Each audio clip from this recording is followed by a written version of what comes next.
blustery, frigid, super cold day.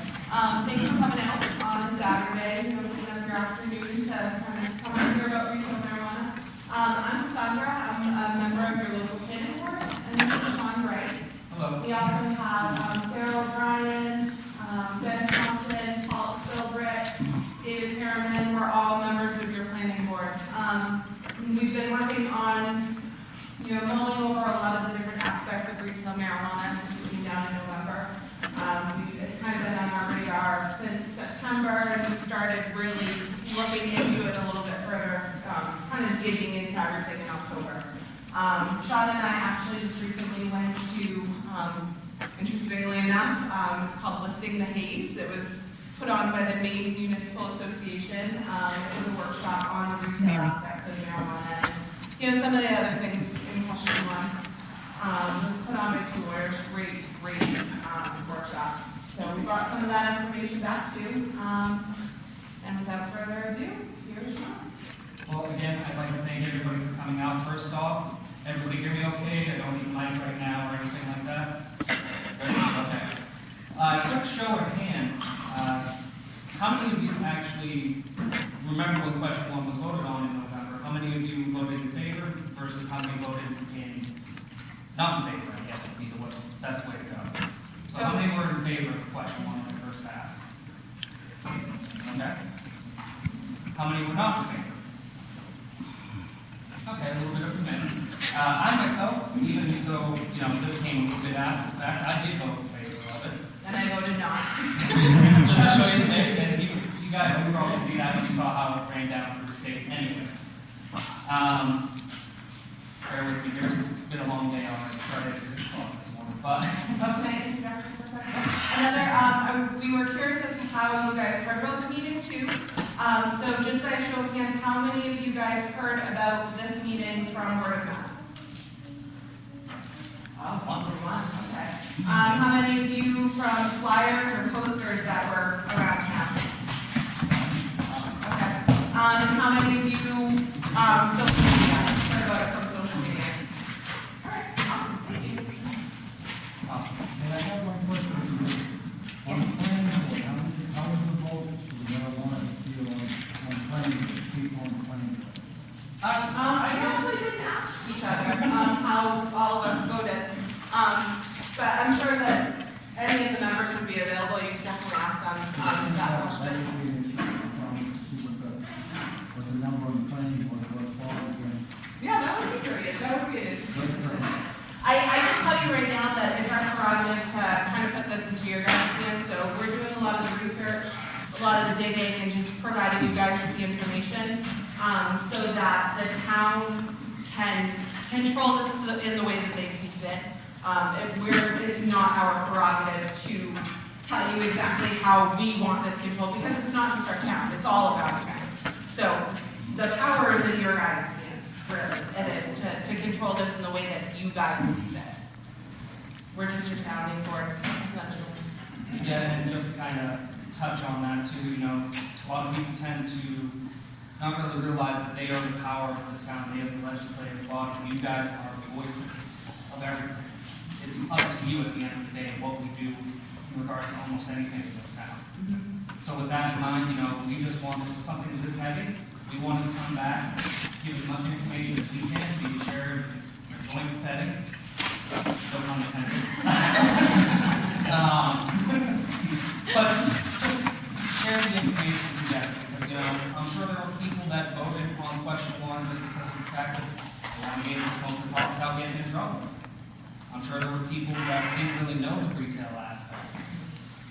These are all things that I think as this comes down from the state, as the state's working aggressively to try to get stuff done, we'll find out more.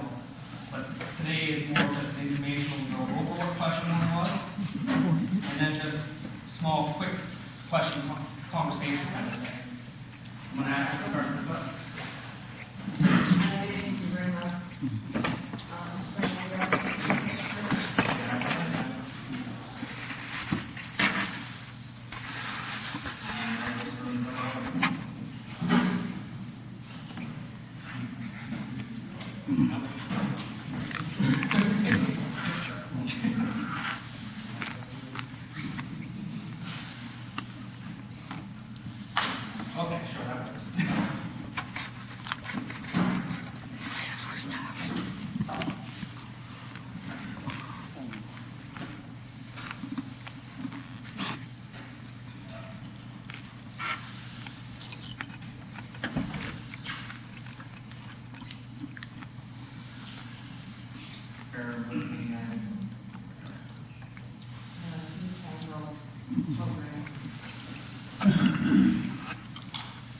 So, as you guys all know, we are, why is nothing showing?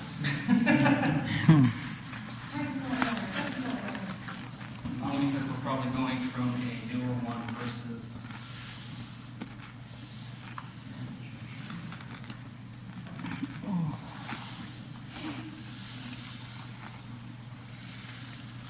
We might have to do it this way only because of the fact that we did this on a newer version of Word, or PowerPoint, I should say, and then I don't know what version you're on here.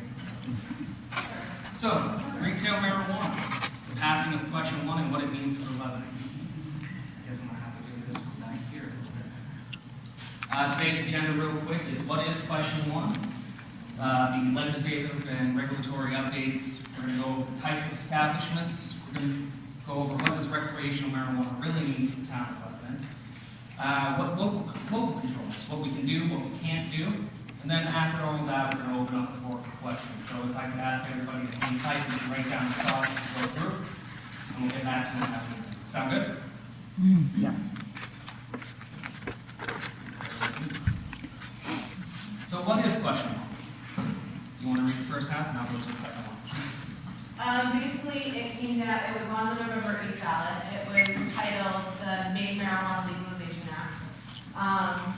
And it was a citizens initiative, and it was a collaboration between question 1 or recreational marijuana supporters and the existing medical people, essentially. So they came together, collaborated, and came out with a citizens initiative that you all voted on.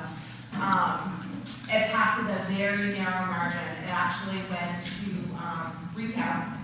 You know, the people that were in favor of question 1, the people that weren't in favor of question 1, the people that weren't in favor of question 1 challenged the vote because I think it was what, 4,000 votes statewide. I believe it was about 4,000 votes statewide.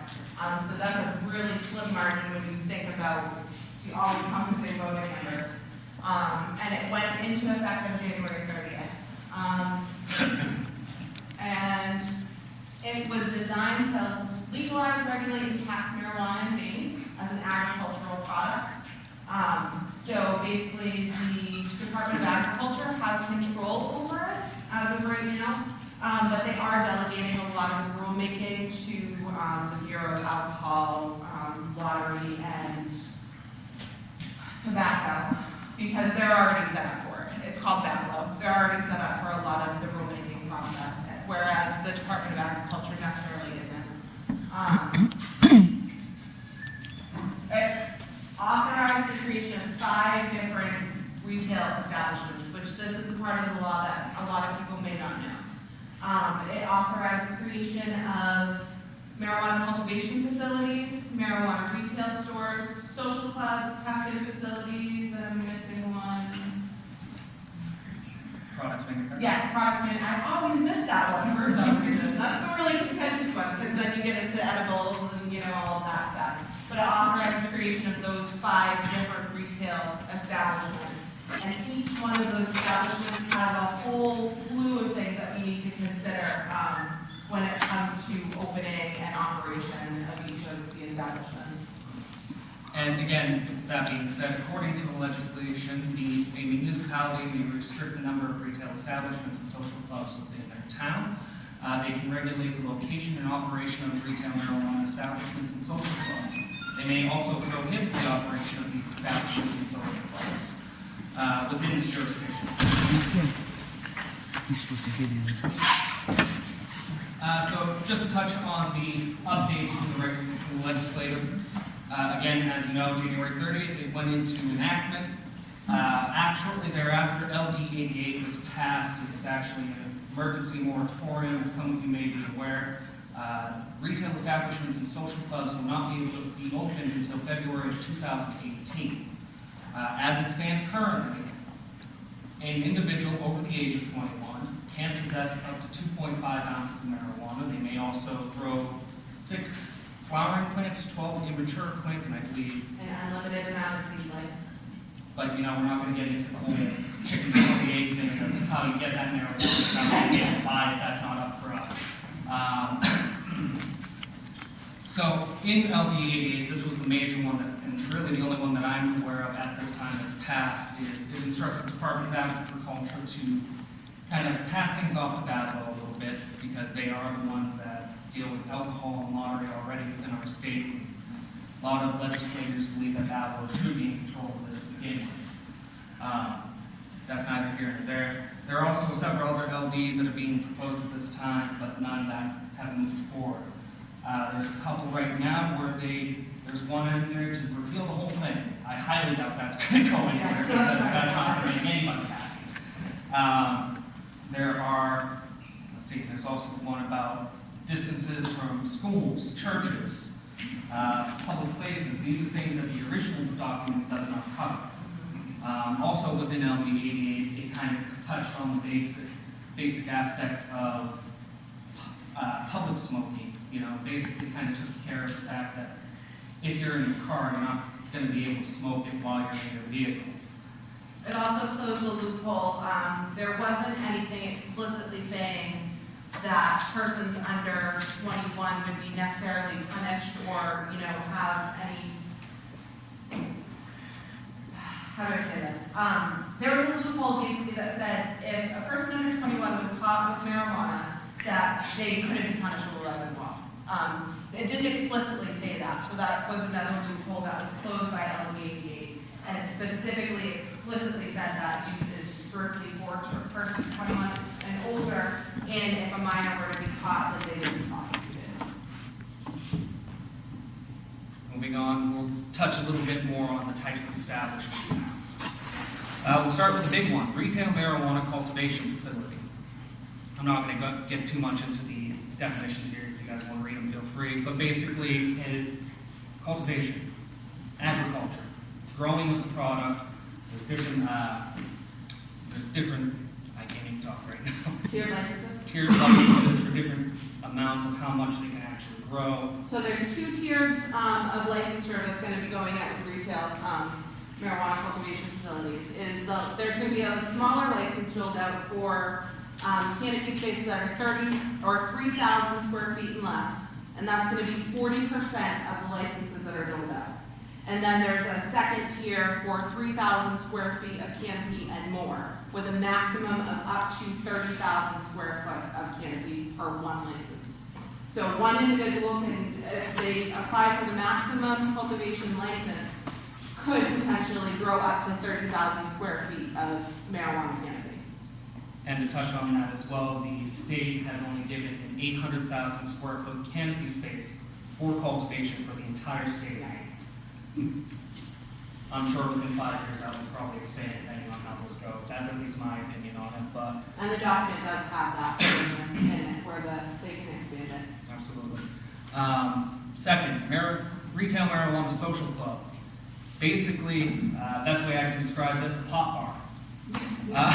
You know, this is an entity that you'd be able to go in, it's an on-premise location, you'd be able to order whatever you wanted, smoke it on site, or just consume on site. You would not be able to take this home with you. A couple other things that have come up with this as well. With this kind of establishment, there's no alcohol involved. This establishment is solely a pot bar. Yeah, and cigarettes. You can't consume cigarettes or alcohol in premises. It's strictly just for marijuana. And with this aspect too is marijuana social clubs, they're licensed to buy and sell marijuana from a retail cultivation facility. They're also allowed to sell other non-consumable items, so like other drinks and stuff like that too, they would be able to sell on the premises. That was actually a question that had come up from one of the residents here in town. Okay, retail marijuana store, pretty simple. This is going to be your outlet store for where you can buy cultivated marijuana or product manufactured marijuana. Think of your general convenience store, you know, I guess instead of buying a pack of Marlboro Lights, you can go in and buy a pack of Mary Janes. But as it gets a little bit further, that's also where you're going to be able to possibly get your edibles, your tinctures, oils, and what have you. And this one cannot sell anything but marijuana products. So unlike the social clubs, the social clubs can sell like soda at a retail marijuana store. It can only be marijuana products. It cannot be anything but.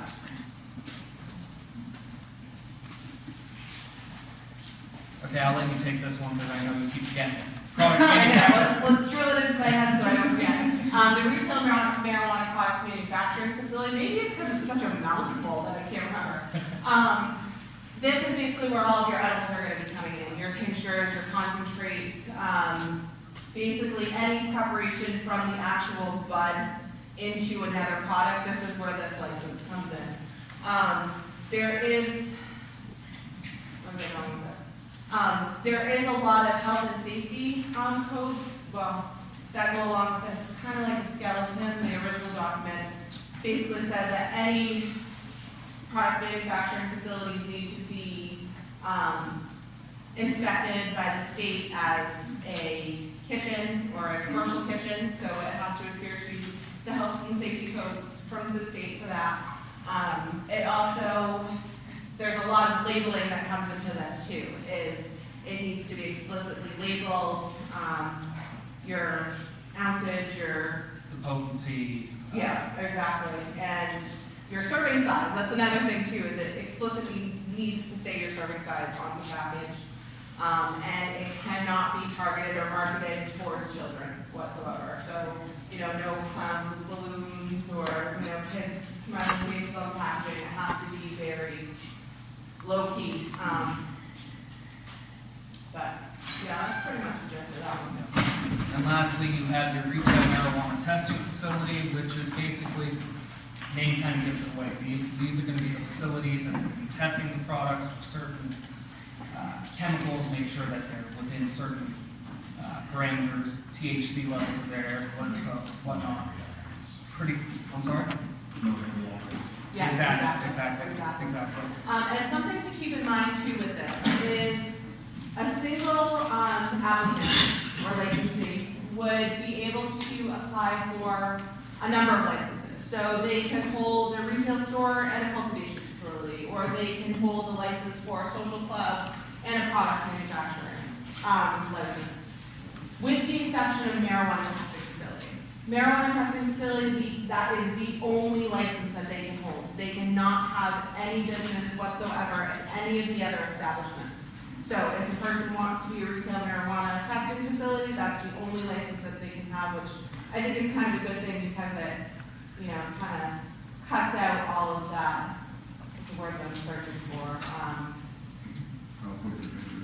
Yes, thank you, whoever said that, yes, absolutely, there's no conflict of interest now with that. Is every product going to have to be tested? I didn't see that explicitly in, I'm sure that the legislator is going to come down with that. I didn't see that specifically in the legislation. I could be mistaken that. It's pretty, it's pretty extensive. This is the legislation itself. Double-sided, very small font, but I would imagine that it would have to be tested. And I know for a fact that the edibles do. The edibles absolutely have to be tested. I know I think to touch base on that, I know the cultivation aspect, I'm not sure exactly how it's working at this point. Or who's doing the test, like the Or who's- delegation for setting the rules and stuff. And for testing and all that, but I know that they're gonna have to be tested. It does cover a little bit of the legislation, but basically, again, the test for irons, different chemicals, make sure that the plant isn't, growing in a manure patch essentially, but. It's not gonna kill you, pretty much. Yeah, pretty much.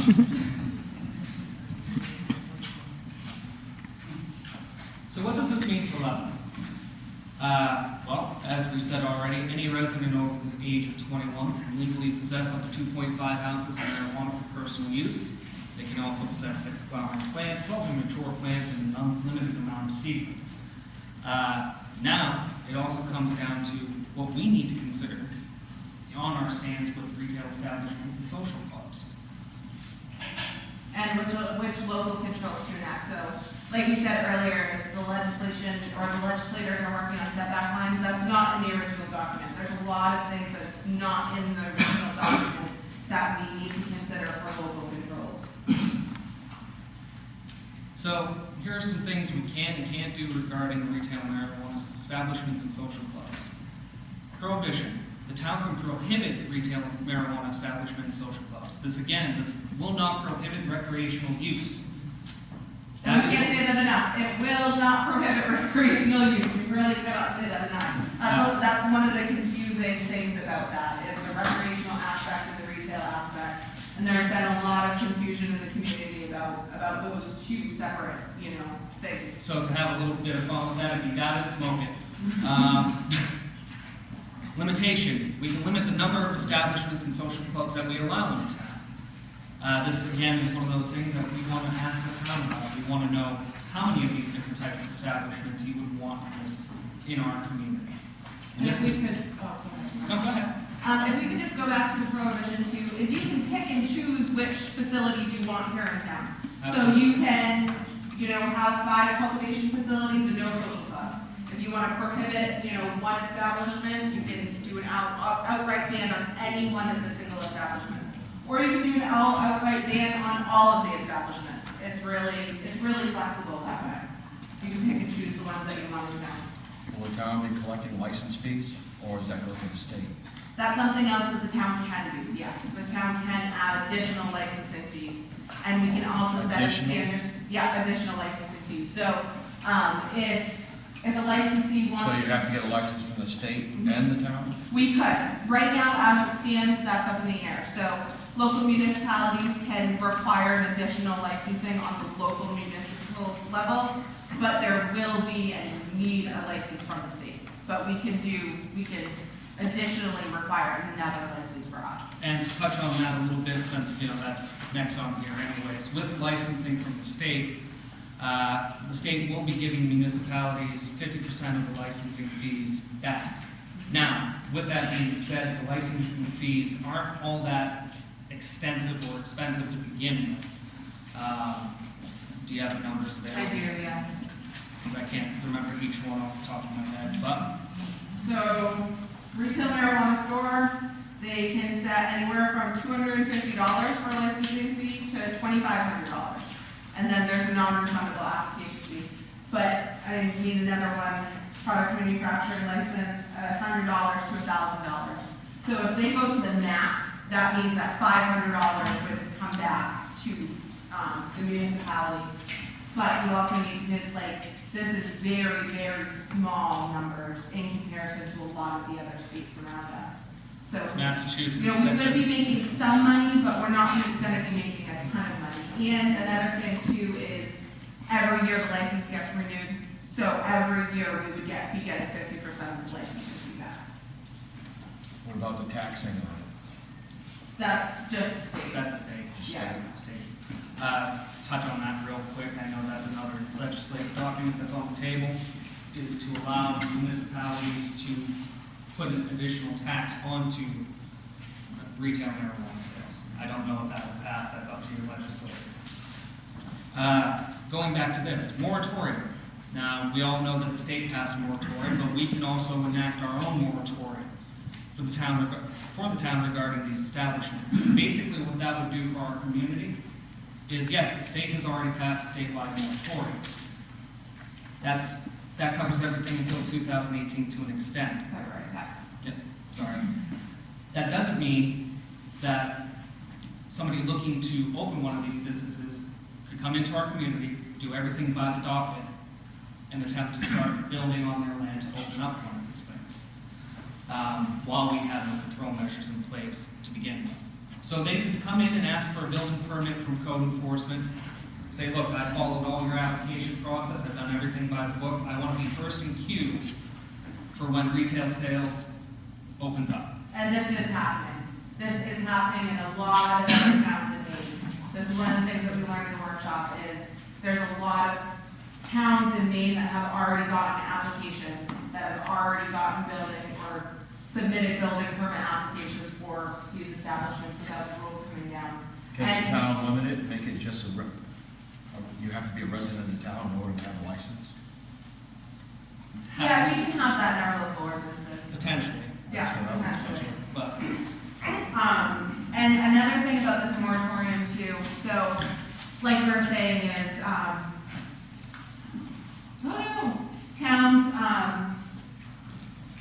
are already getting applications. So basically, if somebody comes in, gets an application to fill on site, and they could potentially open their doors right on February 1st, 2018, and be ready to rock and roll. Without locals,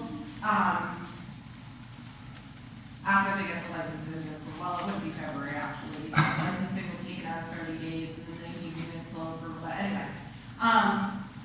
So, one of the things that we need to consider about this moratorium is we're looking to work with the town, we're looking to get all of your guys' input and put some control measures in place, and have it ready to rock and roll in November. If none of those ordinances pass in November, we're left unprotected. We have a period of time between November and May where we would be left unprotected. We wouldn't have any control measures in place, and licenses can be doled out from the state in that time frame without any protection whatsoever. The only So that's one of the things that you need to consider when you think about the moratorium is the what-if scenarios. And I know that, you don't want to dwell on what if, but it's something that can absolutely happen. Until this is done, how many more facilities will come into town? We already have a few somehow. Well, let's finish up. We're almost at the question section. We'll get back to you on that one, I promise.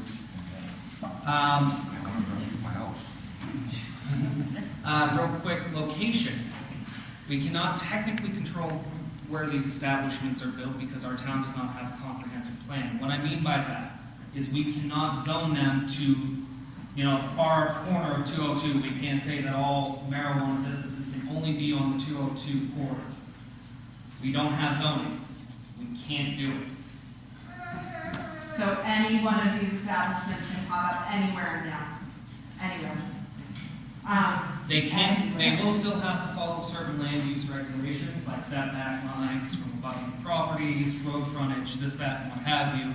As for our local ordinances. And if I could go back to the moratorium for a second too, is about that as well. So let's explore the scenario where an applicant comes in and they want to build on a plot of land, and they put their building in and everything.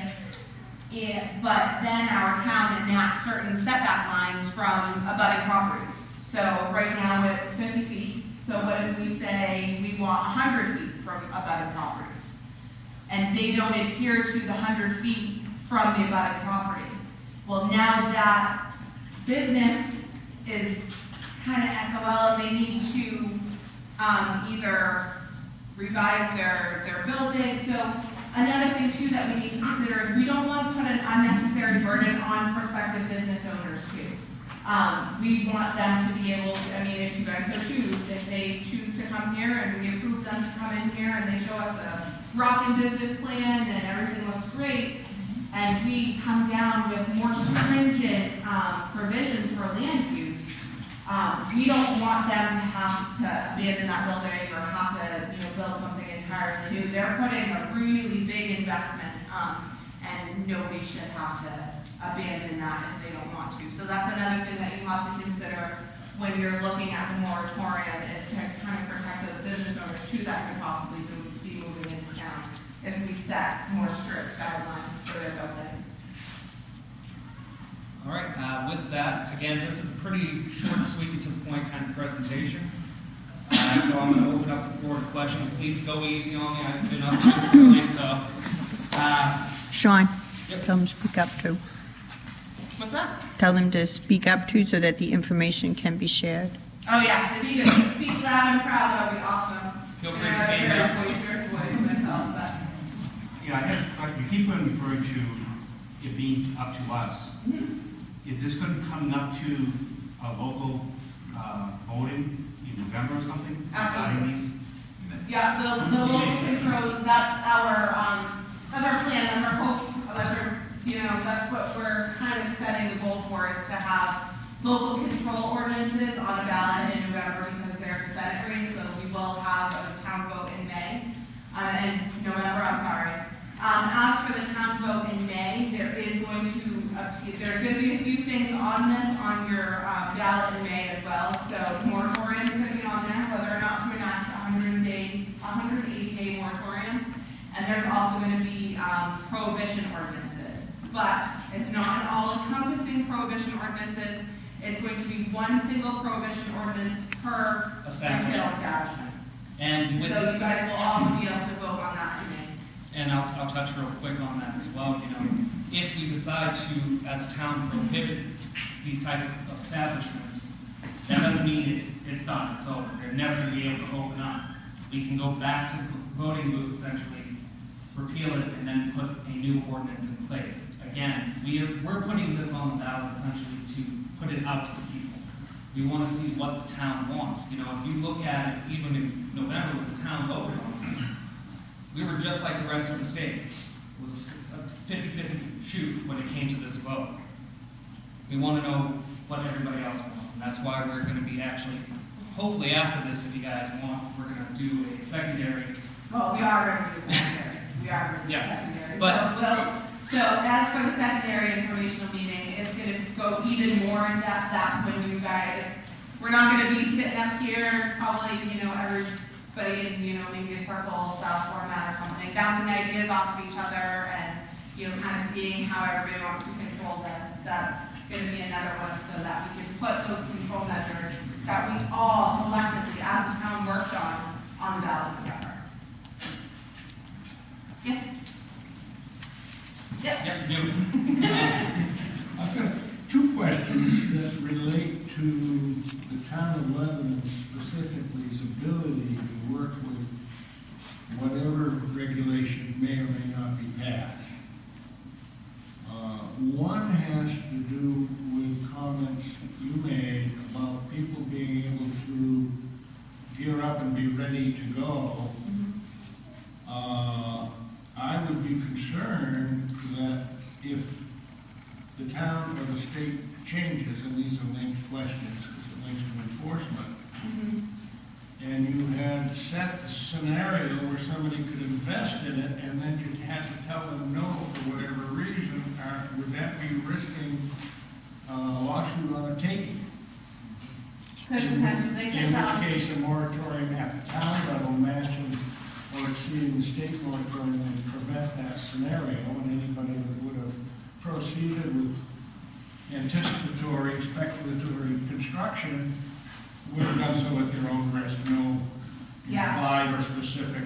Yeah, so the businesses are, if they so choose, and, you know, there's definitely a push to grab up the cultivation aspect of it, because there's only 800,000 square feet for the entire state, so there's definitely a push to grab up those cultivation licenses, because those are the most profitable of all of the retail establishments.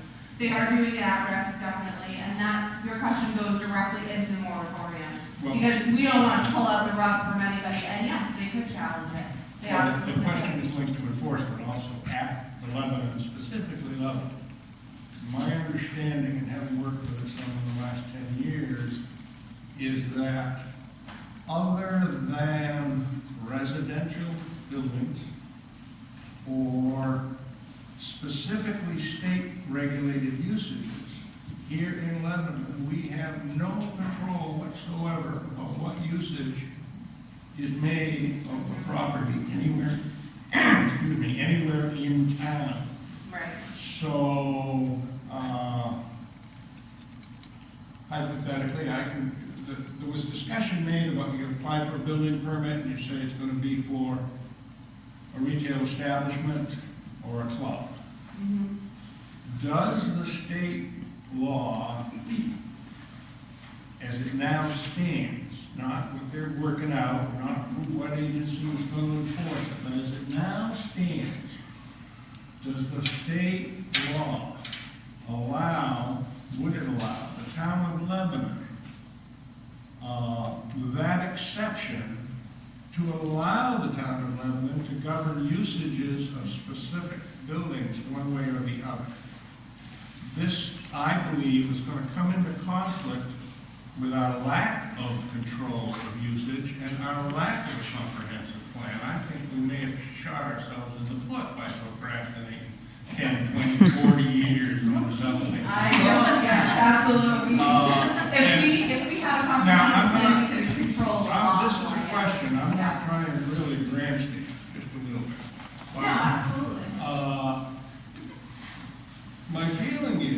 in this township.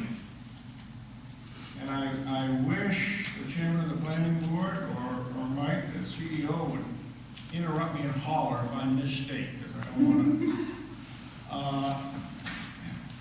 We don't have the controls in this township that most state policies anticipate townships having. Yes, I agree, and that's because we don't have a Now, comprehensive plan. the statement that I didn't know, and I want to congratulate you two for your presentation. Thank you. It's the best presentation so far I've seen in this town in 30 years.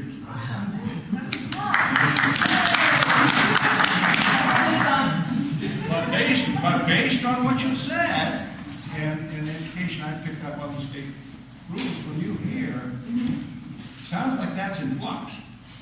Well, there's a lot of things that we can do. You were talking about the enforcement agency hasn't been resolved yet, who would do the enforcement, and all of these things are open. Now, here again, in this township, I think there's a question about, are we gonna be able to ask the state police to enforce a local ordinance? I think the answer to that is no. And therefore, who enforces? We haven't budgeted reasonably for code enforcement in this town. We've got maybe half the capacity for code enforcement that we need. I am aware that, there's a lot of stuff going on that's just way over the paid for duties. Oh, yeah. So we've got, who's going to enforce it? So Then you mentioned the juvenile thing. There's an old standby public policy that a regulation without a penalty is not a regulation. So you put this material into place prematurely. This isn't a speech against it. It's questions that lead to a caution to prematurely enact a regulation ordinance before it's even settled at the state level. So let me. Because if we do that, it appears to me that we are setting ourselves up for lots of litigation. So I understand where you're we coming from. haven't explicitly said that the lawyer had mentioned that I'll touch base a little bit more. So again, when I make, and I'm trying to make sure I'm on the same page as you and understanding where your mind's going with this. We're talking about what the town's going to be able to do for this. We're talking about reaching out to the community to get their ideas and input. Again, I'm going to say, there's only certain things that we can do and certain things that we can't do, especially right now. As the legislative bill reads currently, it pretty much certainly says, and I believe it's state statute 2449 in the marijuana legislative bill. It basically says that the town can enforce certain land use rules pursuant to their comprehensive, and you mentioned comprehensive plan, and that's where zoning comes in. right. So But not all of the land use stuff.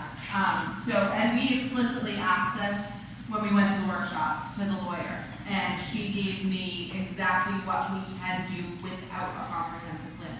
And we're not the only one in the state either that doesn't have a comprehensive plan, so, this is in their interest as well. And she had basically said, any ordinance that you write needs to explicitly say what the provisions therein, is supposed to be. If a person were to challenge that in court, as long as your ordinances expressly says why you're enacting this ordinance, then you have a foot to stand on. And the court would more than likely rule in your favor because your ordinances explicitly say this is why you're enacting it. Yeah. Ooh, I got two hands. I saw his first. I'm sorry. We'll get back to you. Thank you. Hi. I just lost my train of thought. Sorry. So I appreciate you saying it's up to us.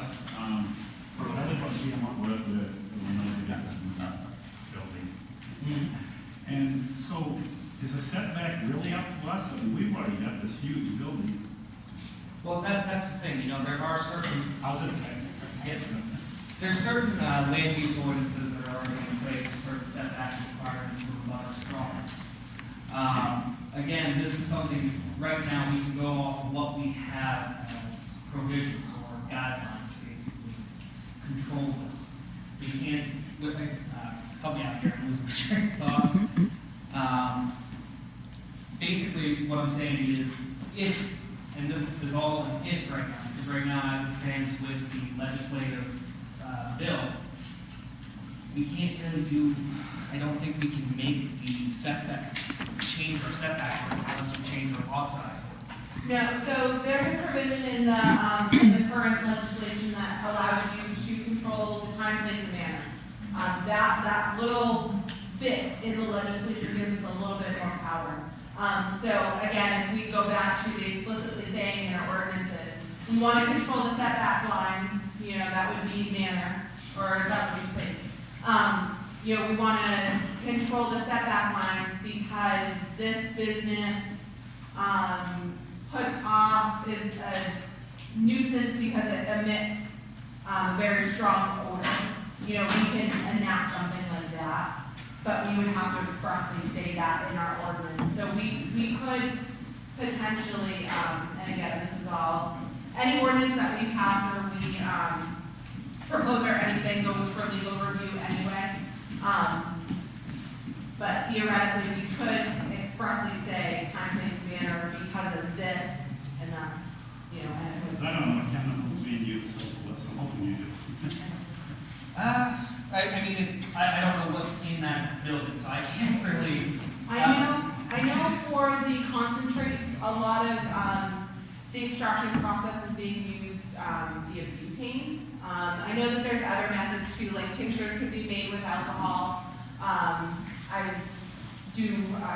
like medicinal herbs too, and I've made a few tinctures myself, not, you know, related to this at all. I'm talking like echinacea and, you know, stuff like that. But I know that that's another method of extracting is alcohol. I think that would definitely be a question for a lot of the people that are already in the industry, because we're not in the industry at all. There are a number of chemicals that we do need to consider possibly being housed in these facilities. I believe the gentleman behind me had a question first. I'll get back. Yes. All right, well, we're talking about substance that has a lot of the chemicals found in mothers' milk, right? So, you know, it's dangerous drug things, fools. But we already, doesn't the town have ordinances to regulate, like where drinking establishment, on-site consumption of alcohol is? Yeah, why would those same rules apply for the same reasons? Because they're a nuisance. And doesn't the town have ordinances in place for greenhouses so that the fertilizers aren't leaching into the wells? Those are things that really should be addressed. I think, you know, those are the things that are protecting people's property, not, you know, we're going to single marijuana retail establishments. Where can, you know, there's ordinances for where people can put a store in, like the mobiles and stuff. Those same rules, though, should apply. Mike, do you mind chiming in on there? If you want. Yeah, in the town of Lebanon, you own a piece of property. This is our code enforcement. So for anybody that doesn't know, Mike is our code enforcement officer. Sorry. You take out you own a piece of property in Lebanon, and you take out the steps for a building application, and as long as you abide by all the ordinances on that building lot ordinances, we have no ordinances in place for what type of thing that of a business, just residential. We don't have anything in place to say that every single lot can have a business in it.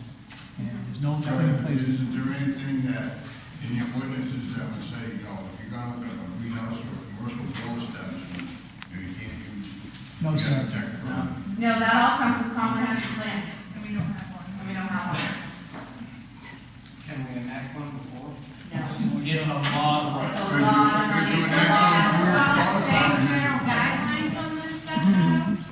Aren't we still protected by those state and federal guidelines? No matter what kind of business you use, you can't dump waste oil in the ground. Yeah, we would be protected, I would imagine, through the state guidelines for those definitely. At least for, if you're talking chemicals and stuff like that, but again, there's so many different aspects of this, and I see a lot of murmuring and talking, so. And I think another thing too to consider on, from the state level is, yes, there are, things that we can control with greenhouses, but this isn't just a greenhouse. There's a lot of things that we can do with, retail stores, but this isn't just a retail store. So, and, we can go down the whole list of cultivation and, it's not just a garden. There's a lot of other things that need to be considered with this too. So, in some respects, yes, we would be referring to the state guideline, but in other respects, not necessarily so. Okay. How many do we have in this town right now? 3. Well, But hold on, let's backtrack here. How many do we have right now? We have no retail. Okay. What we have in this town right now is medicinal marijuana grow facilities. Completely separate. Okay. But I will say, they get first crack at the licensing. Correct. Now, 3 miles down the street, they built it. Yep. And they plan on rock and rolling, just like you stated, February 2018, correct? And I'm not sure if they'll they get apply for a first, license. yeah, they'll get first crack at the licensing. So when that come up, and as Mike said, they get a permit for anything you want as a greenhouse. So now they're gonna open up, whatever they may be, retail. How many more, and now this person who did this, and now this is hearsay, of course, come in from a surrounding town, because they knew they could come into lawless Lebanon, because we have no oversight There's a lot of that going on. of what happens in this town. How many more are gonna come in before you put your foot down? If we don't enact control measures, we have no limit. We have no limit on the amount of. And 3 miles down the street from the school. And, the person next door with kids.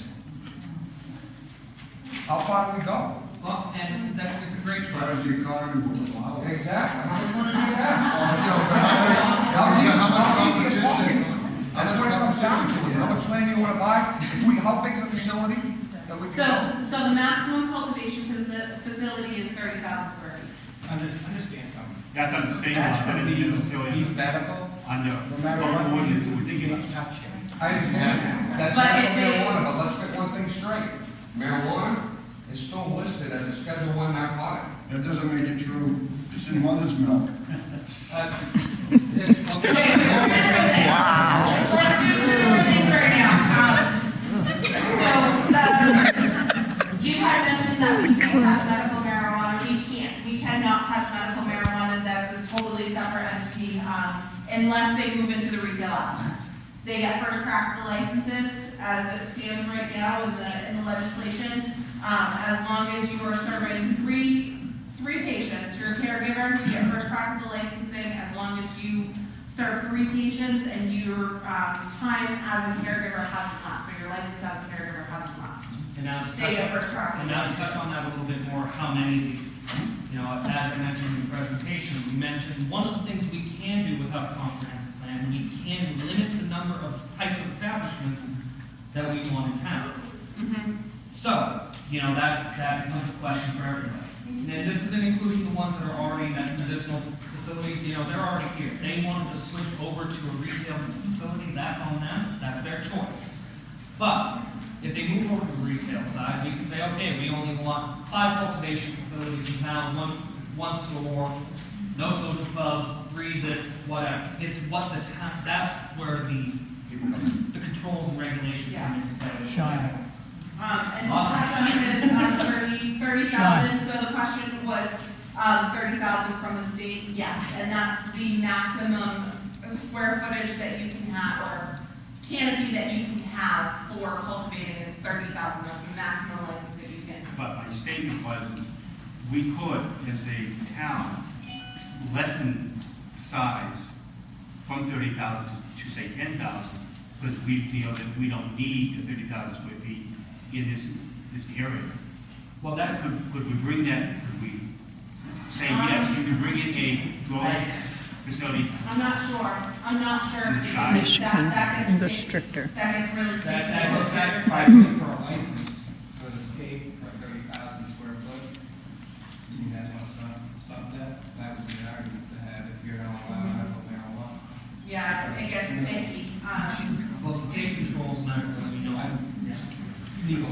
One other question, Ken. Have you received anything from the state, whether it be the state police or the sheriff's department that we use now, saying, look, once this passes, you're gonna need to find your own policing? That's the discussion that's come up. We haven't had, there's nothing that's come down from the state or from the law enforcement or anything. That is a question that's come up in our planning board meetings, however. That's a common general conversation, and you guys are just real quick on that. We're planning board, we're doing subdivisions and things like that. That's A whole other monster. You know, that particular question about enforcement may be something that you might want to ask the selectmen at some point. So that's what I'm sorry, guys. Way in the back. Can caregivers hold both caregivers license and PTO, and they do both, or does it have to be one or the other? I'm not sure, actually. Yes, they can. They can? Yeah. Yep. They In can fact, both do a lot of, both? a lot of the medical marijuana carriers right now, the ones that are up and running, the three that are in question, that's their grand plan. Correct. Is to hold both. You guys said earlier that Huh. if you're gonna have a retail store, it can only be a retail store. It can't be a multi. No, so you can, okay, if you're one licensee, you can apply for, more than one license.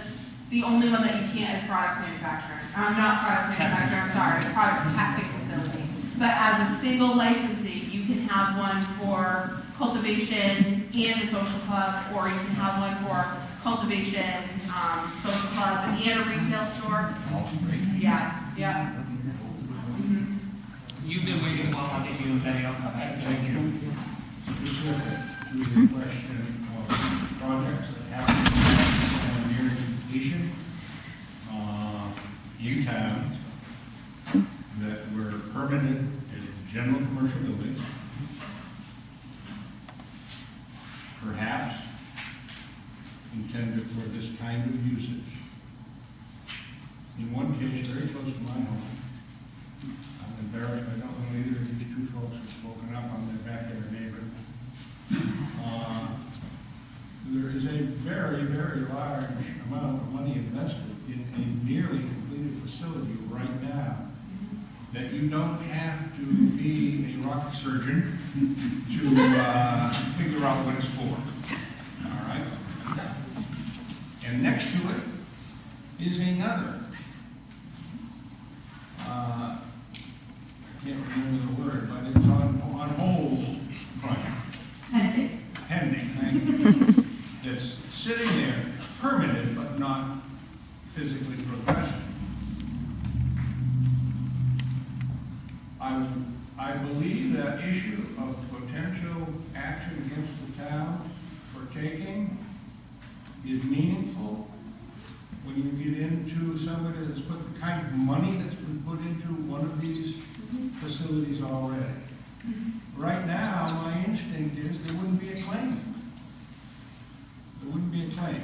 However, can you tell us to prevent the potential, regardless of which way, say, 2 years from now, the town and state comes down with the best things? For the short term.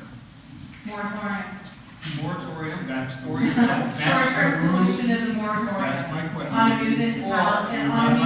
That's my question then. What's the best way to protect the town from expensive controversy over somebody's intention, but for which they have no Well, and see, now here's the thing too, you know, for business owners that aren't already starting in the medicinal field, that are trying, saying, hey, maybe this is a new route, you know, they know that the state has passed the moratorium.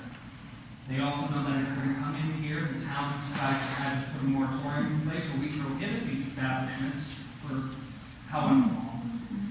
That's the risk they're taking, coming in to open up and start building in this land. And me personally, I would hate to do that to any person that's trying to start a business. Yeah. But at the same time, we still have to think about what we need to do to regulate and control it in our community. You know, this is a small community. We don't really have a lot of protections in place, as we're all aware of, you know, referred to as lawless Lebanon. I've heard rumor mills and people from Massachusetts calling 202 the green belt in regards to all this. It's concerning. And reward count. Yeah. You know, New Hampshire, I believe, is thinking about putting it on ballot this coming year, but meanwhile, we still have everybody in New Hampshire kind of looking over at us going, hey. Not to mention, again, no law enforcement as well, so that's another aspect of it. Sean, I've been trying to get your attention. Sorry. That's okay, so beating down that road for land use regulation. Someone had said, where in town?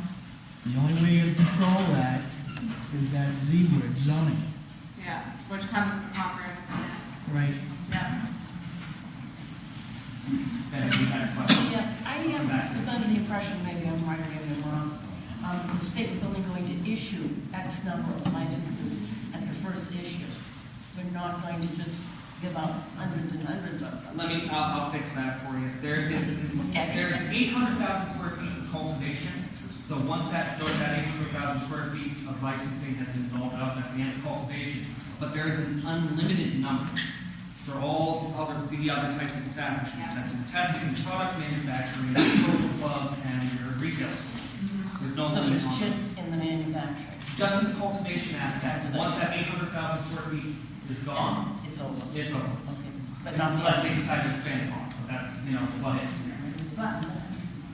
But does that cultivation aspect, is that medicinal marijuana grows too? Separate entity. Separate. It's not a separate entity at this time. Yeah. There was a woman, yeah. Yes. I don't live in Lebanon, I live in Augusta, but I've worked in the town of Fulton and Lincoln and some other towns that are working on ordinances around this, and also lobbying on medical marijuana. I just want to address a few, just some of the things that you can address without having zoning that towns have done, is having standards for security requirements. The town of Fulton, their one requires a direct line to the Fulton Police Department. I know you don't have the local law enforcement here, so that's. We do fire DNS, though. Directly to fire DNS. You can setbacks from schools, from parks, from schools, churches, odor controls can be in place, so there definitely are controls. And then when it comes down to any recreational licensing, it still needs to come down to the town for final approval. So I figure anyone building in this town initially would know that there's no certainty going forward, where the state is also going to be changing a lot of this. A lot got discussed on what the licensing provisions would be. Just last week in the marijuana implementation committee discussions on this, the chair of the committee said if anyone's making business plans based on how the Marijuana Legalization Act is written, don't do it. The licensing provisions are going to be, there's a dozen different bills to change that. So I wouldn't necessarily count on just because someone is set up doing this that they're going to get a license. And it does look very likely that local option sales taxes are through on some level, so that would be recommended to any town that they decided to adopt this that has strong bipartisan support. And I'd be happy to follow up with information on what some of the other towns have been doing. Can we get your I already, information? she already gave me. Oh, awesome. And thank you for touching on the municipal approval aspect too. We did Yeah, I touch kind of. on that. Is any of these establishments need municipal approval? So we can, set, what's the word I'm searching for? Sorry, my brain is like everything. Yeah, standards. We can set minimum standards for approval, essentially. So you can only come forward and we will only consider your application if you have a well-thought, business plan. Only if you have a reasonable amount of money in order to see this start to finish. There are certain minimums that we can set before we even start looking at applications here for the municipality. Yes. Since the state's gonna be licensing people, possibly the town, Yep. is there any worry about what the federal government's gonna do? Because Sessions has already come out and said, any states that legalize recreational marijuana, we are gonna crack down on. Yeah, and there's been a lot of buzz about the federal aspect of this too. Absolutely, and that's still kind of up in the air. They touched on the workshop. I guess he has come out with, on a really strong stance against legalization. But I think that could possibly be challenged, that on the state level, we can challenge that in court. It's up to the legislators, if they so choose. and it's the 14th, right? The 14th Amendment gives state powers. 10. It's the 10th, I That's can't actually remember. 9th Amendment. If it's the 10th or the 14th, I can never, and those two numbers don't even relate, but basically you have state powers. So we could potentially, argue on that basis, that it's unconstitutional, but I don't know, that remains to be seen, and that's like a higher level than us, but yes, that's definitely potential. Oh, maybe I missed it when you guys touched on the different types of establishments, but where do seeds and clones fall? One more time. Seeds and clones. Seeds and clones, that's actually a good question. I'm Because assuming. they're not, not yet. Right, I mean, in theory, that's something I'm not entirely sure, because I'm not big on the industry, but I will say there's potential that, people may be able to buy seeds from a retail store, because again, you can grow for personal consumption. I think it's. Same I thing would to same ima- I would clones. imagine for a cultivation as well, because you're allowed to have, okay, on the recreational aspect, I know that you can't sell, if you're using your recreational, so your 6 plants, 12 immature plants, and unlimited amount of seedlings, you're not supposed to sell any of that stuff. On the retail side of that, I would imagine that cultivation facilities and retail stores probably could sell seeds and I clones. think I'd still say probably more along the lines of retail stores, only because the cultivation facilities are there to grow the product and then sell to the retail store. So they would essentially maybe sell those seeds. Yeah, that's an answer. I'm gonna write that down. Yes. I don't use it, never touched it, but I got a couple comments, a couple questions. First thing is, who's the town to tell you what to do with your property? Like, why should the town vote how much setback you need on business? Like, how many businesses are in this town? Are you gonna start going and telling all these businesses, you're gonna set your building back, you're not far enough? Because these guys are growing pot, they're gonna be separate from the rest of us? Well, they could potentially be separate from the rest of us, if that's how the town chooses to go Well, about. why should we? Now it's starting to discriminate. Like I said, I've never touched it, God. I've used it enough. Okay, but why are we gonna start separating this business from any other business in town? Well, I mean, that's going to come up to public decision. Again, that's why this is something that needs to be discussed with the whole group and not just, you don't have a group of individuals making these regulations and decisions for the town. We want to know where the community feels on a lot of these different aspects. Because again, you're right, you shouldn't discriminate against different businesses, between different business, whether it's, Well, we're talking about businesses right now, people that are already setting these buildings up, going by the code that we have, put a business there. So once they sink all their money into this, now we're gonna go back and say, oh, you're not far enough from the setback, and I gotta move that building, or sell it, or whatever, because we don't like the setback as you have. To me, I don't think that's right, because this is an investment in. I would agree with you, definitely, and something that I personally, and this is not as a planning board member, well, I guess I qualify planning board member just because I would be, thinking about any of these things if I wasn't on planning board, and raising kids in the town too, but my personal belief is I don't want to pull the rug out from anybody that thinks that their life savings or investment or anything into these buildings. So me personally, and we haven't, I want to, disclaimer, we have not talked about this in a public setting in the planning board. This is my own personal kind of thought process on this. Is like you said, if somebody sinks in, a whole bunch of money and all that other stuff, maybe we could have a potential for grandfathering that building.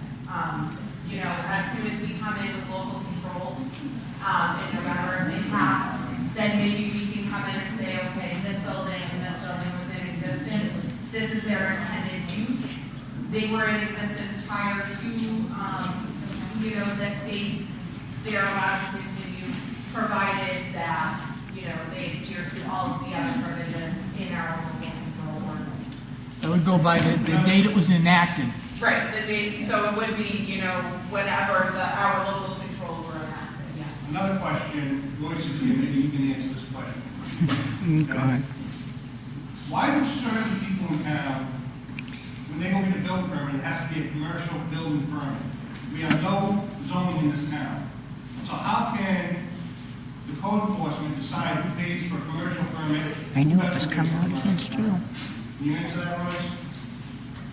Because we have no zoning, so how can you go in and tax them differently than anybody else? How can you go in and have them pay a higher fee for a commercial building permit when we have no zoning? Because, I'll explain it to you. I built the building, the garage. I built everything like certain. It's always about him. I know a guy that built the same exact building, dirt floor and everything, and his permit was almost 3 times my permit because they classified it as a commercial building. So how can a town do that legally? Chris, I understand where you're going with this. You know, Let him shut up. Selectmen will choose to answer you on this. I am going to say personally, with this conversation, this is getting off the topic. Well, my thing is, Sean, is, are you guys the ones that don't want to get more with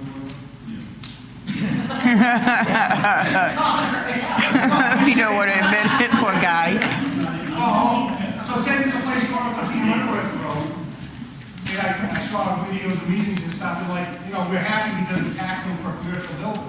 You know, we're gonna, generate revenue. But how can we technically go in and charge them for a commercial building when we don't have zoning?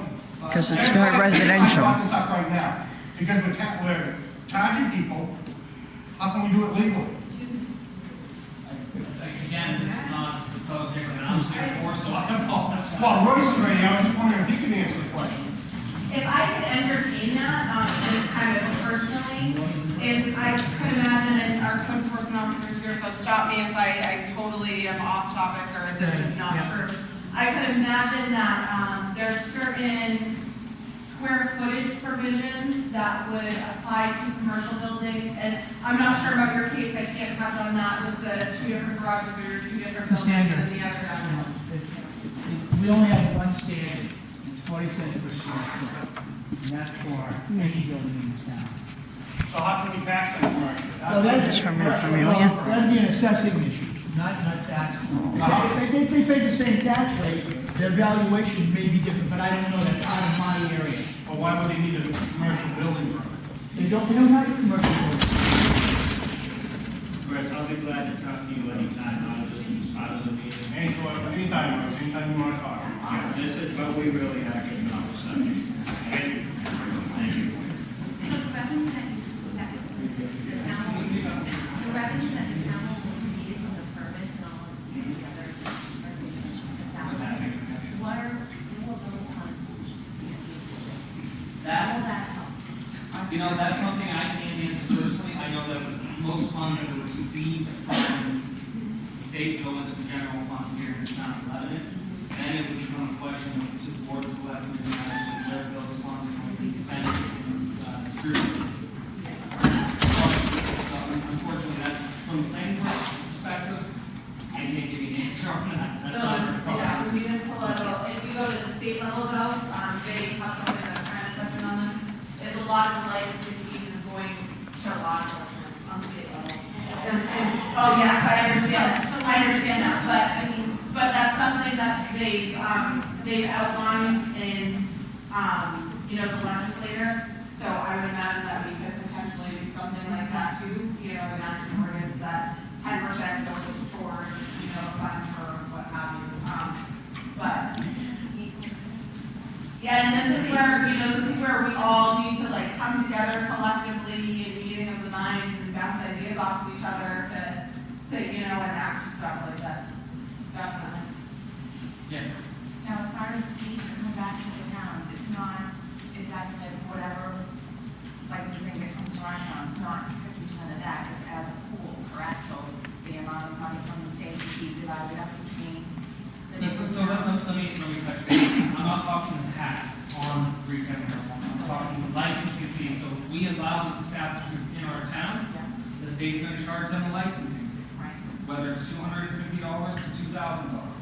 Whatever the state decides to charge them, the state's going to give 50% back to the municipality that approved this establishment in their tax.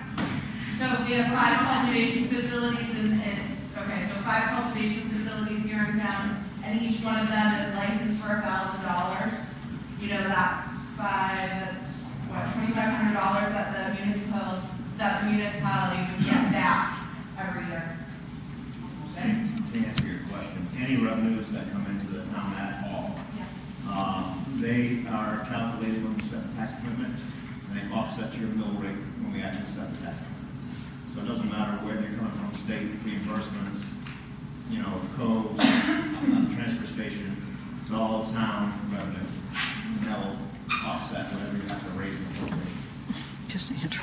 That's those are people ask those questions, super former selectman, I haven't been in that seat, I don't know if I want that burden in my life.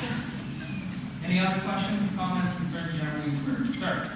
I think a lot of the issues people take with pot cultivation facilities is that at a certain point in its life cycle where it really stinks. But can we differentiate between a cultivation facility that works indoors or outdoors? Because the outdoors one is going to stink a lot more. And you know, that's part of the, that's one of those ones that, I know in the medicinal field, that's something that's already been kind of covered. You know, basically, these establishments are working a box within a box.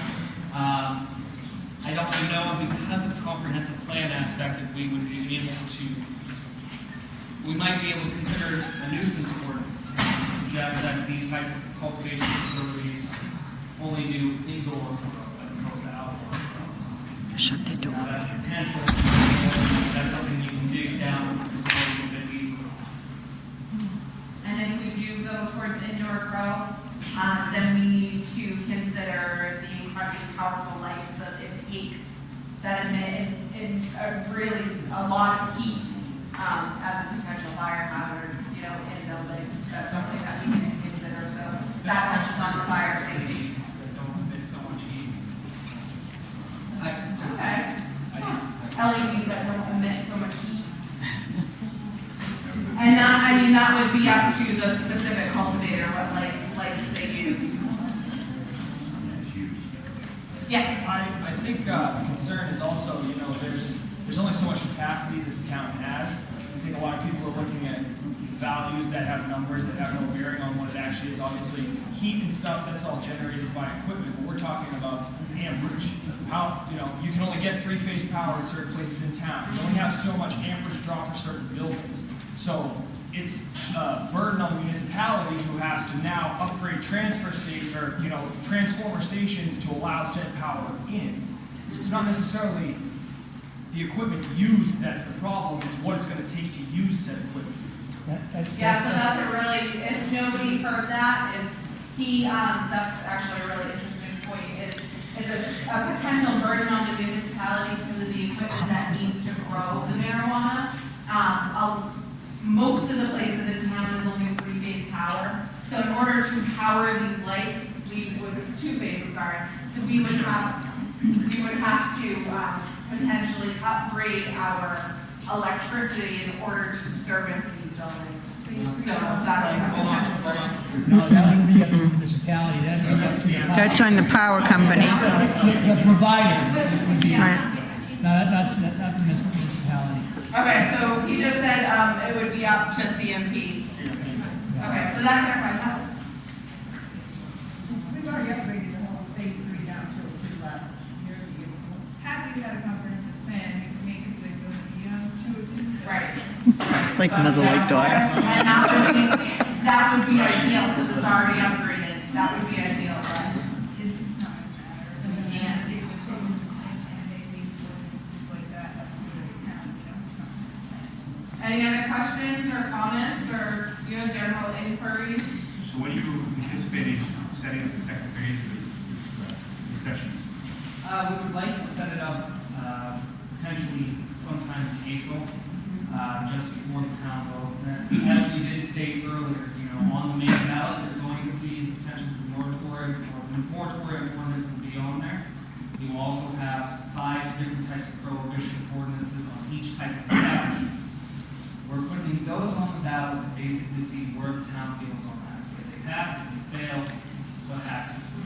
I'm still personally in favor of a moratorium, at least giving us time to kind of really mull over the idea so we can really get a finite answer on what we need to these different establishments.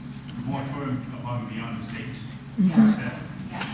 Because like I said, one of the things that we have to consider is that none of our local controls are passed in November. So we work really diligently from this point forward with everybody involved, everybody in the town, to get local control ordinances in place on the November ballot. If those don't pass, and the state comes down in February, we're unprotected until May. So we have the potential of a period of time where we're left unprotected without control ordinances. So that's, kind of why we're thinking moratorium. I would just comment that in my mind, there is a big difference between the general life quality, neighborhood affect, and nuisance value of, say, an enclosed grow house versus a club or a retail store, which is going to generate retail traffic. It's sort of the difference between a distillery behind razor wire, nobody comes and goes to the work, and a row of bars. That difference be considered. Absolutely. Well, that's all everybody's control. And not be the whole, in other words, not mix the apples and oranges here. Right, and that's all within everybody's control with the prohibition ordinances, yeah.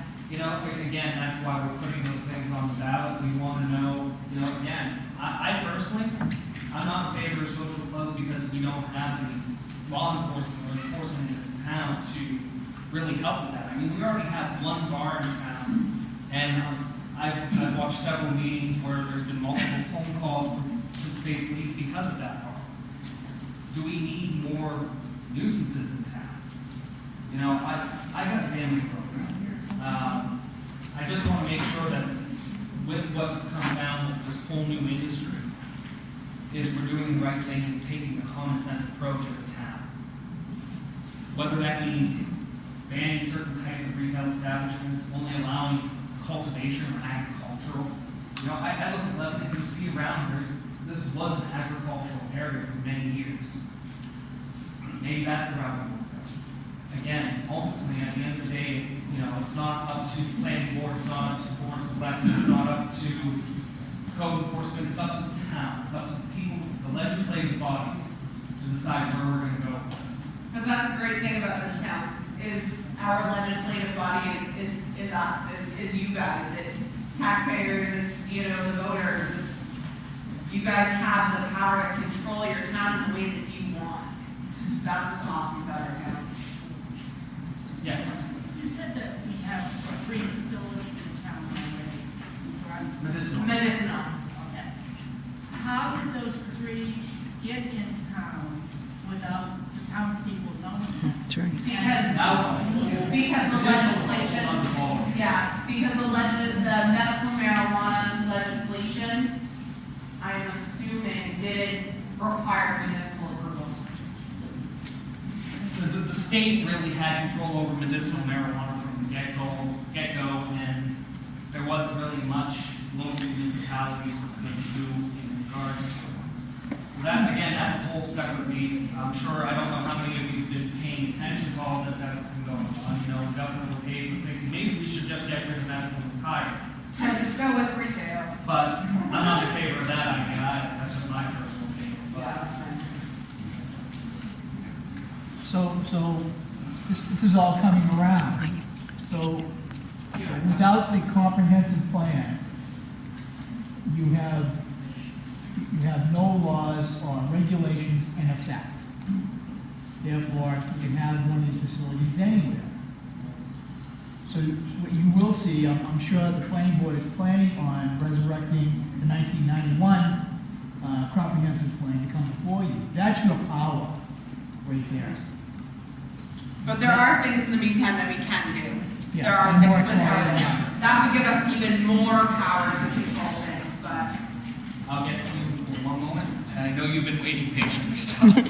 So I just wanted to let people know that they've been working really hard, your planning board, on putting together a bunch of these ordinances for your consideration and approval.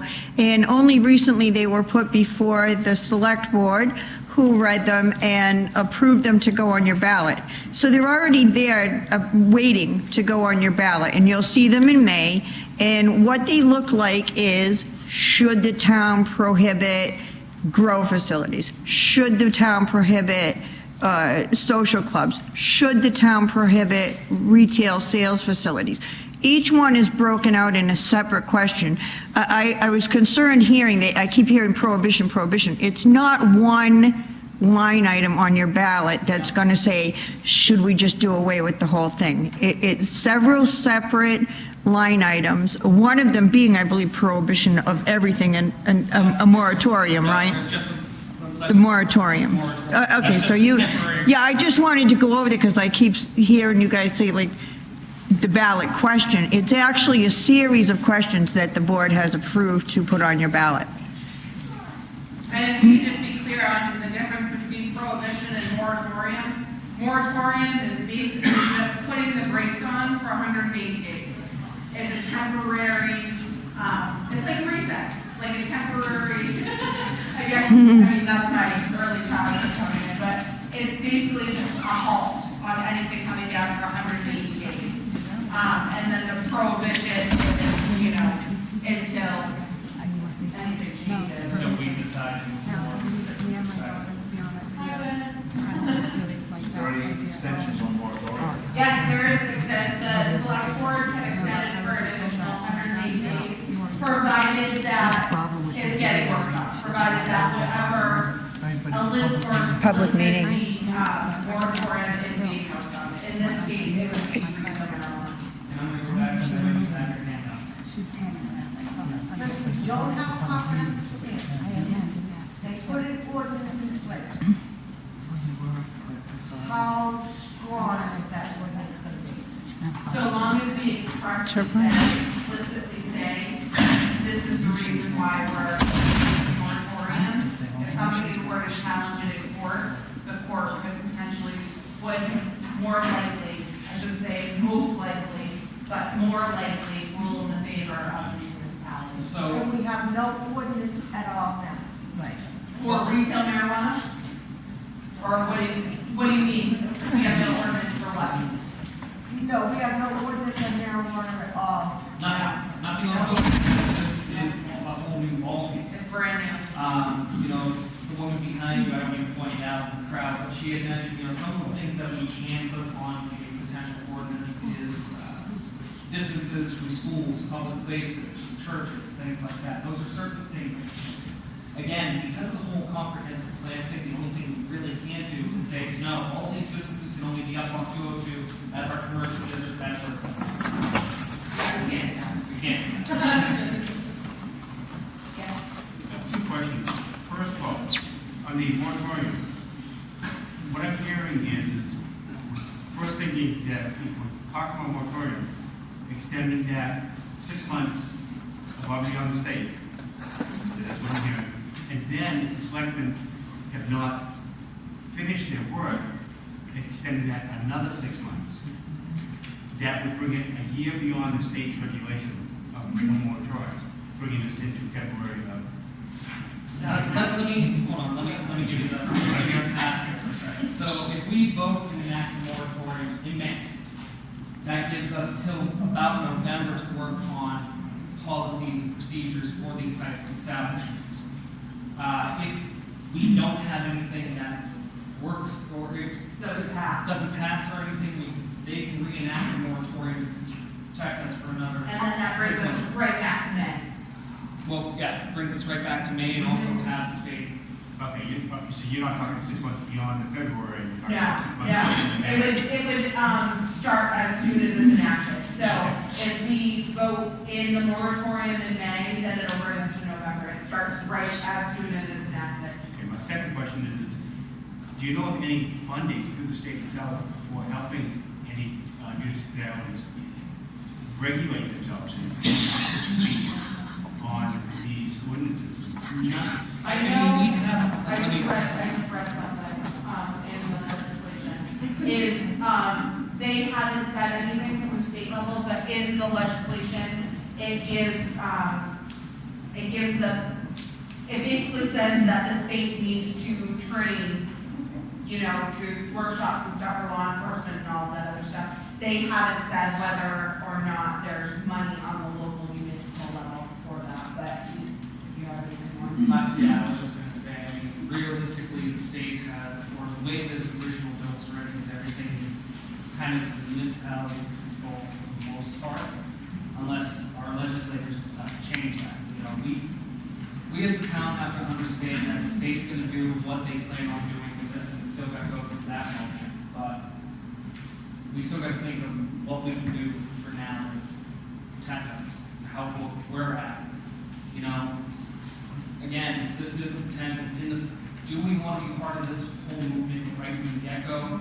Or do we want to wait and see how the marijuana industry grows, how it produces in Maine? As I stated earlier, you know, cultivation, you only have 800,000 square feet of cannabis space to grow. I have a feeling that this industry is going to grow pretty rapidly.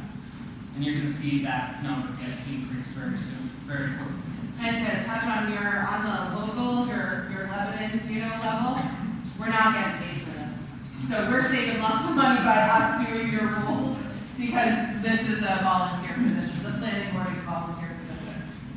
So we wouldn't require any state money to enact local controls because it's volunteer. Does anybody have anything else? Or, I know it's getting late, I know it's also, you know, almost 10 out there, so. Actually, if I can put a plug into the comprehensive plan, okay, I've been working trying to get it in place for many years too.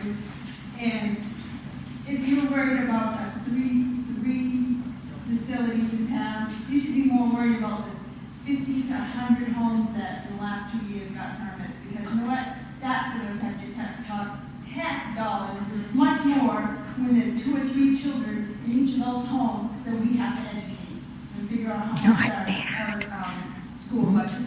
2 or 3 kids in each house. The 800 from the high school since a few years ago now. If you really want to worry about the future of your town, it's in the market. Yeah, it really is. It's already been on the ballot before, and everyone turned it down. Yeah. If we could just have the last word is every single one of you has the power to contact your legislators as well. Senator Rod Collins and Representative Garrett. So you can bring any of your comments to concerns. We personally have contacted them as citizens. They have been very, very receptive and very responsive. So, you know, you guys can contact them to get this to the state. And you, as always, you can contact any single one of your planning board members. And it would hang off to our clerk. And we have dedicated, like you already said, personally, if you guys would like to contact Sean or I personally, we can only speak for ourselves. But if you want to contact us and, you know, mull this over, have a conversation, you know, go out for coffee or tea or what have you, we will make ourselves absolutely available for this as well, on a personal level, outside of the planning board. Thanks, Sarah. Thank you.